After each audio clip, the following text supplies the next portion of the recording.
Why some countries are rich and others are poor? This is the big question explored in the book Why Nations Fail by Daron Acemoglu and James Robinson. The book argues that the main reason for differences in wealth between countries is not geography, culture, or natural resources, but institutions. First, the authors explain that many people believe countries are poor because of climate, location, or lack of resources. For example, some think Africa is poor because of hot weather or diseases, or that some countries are rich because they have oil. But the authors show that this cannot be the main reason. There are countries with very similar geography where one is rich and others is poor. A famous example is North Korea and South Korea. Same people, same culture, same geography, but completely different wealth levels. The authors say that real difference is institutions. Institutions are the rules of a country. Laws, government, education systems, property rights, and economic systems. They divide institutions into two types: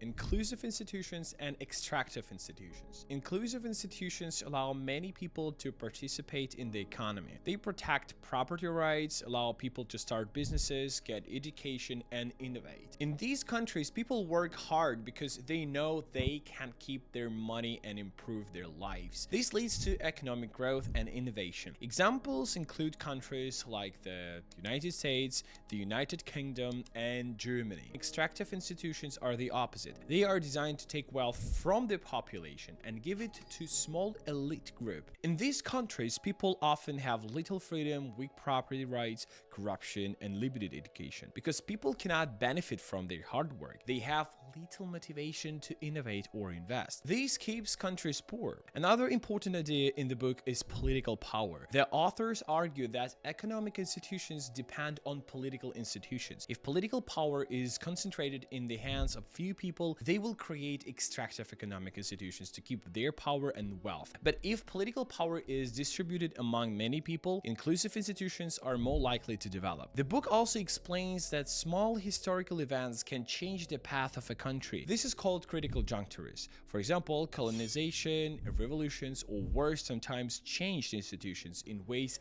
that affected countries for hundreds of years. One key message of the book is that rich countries are rich because they have inclusive institutions, and poor countries are poor because they have extractive institutions, not because people are smarter, work harder, or have better geography. In conclusion, Why Nations Fail teaches us that the success of a country depends mostly on its political and economic institutions. Countries become rich when they create systems that give opportunities, protect rights, encourage innovation, and allow many people to participate in the economy. Countries remain poor when power and wealth are controlled by a small group that benefits from keeping the system unequal. This idea helps explain the huge differences in wealth around the world and shows that the future of countries depends on how their institutions change over time.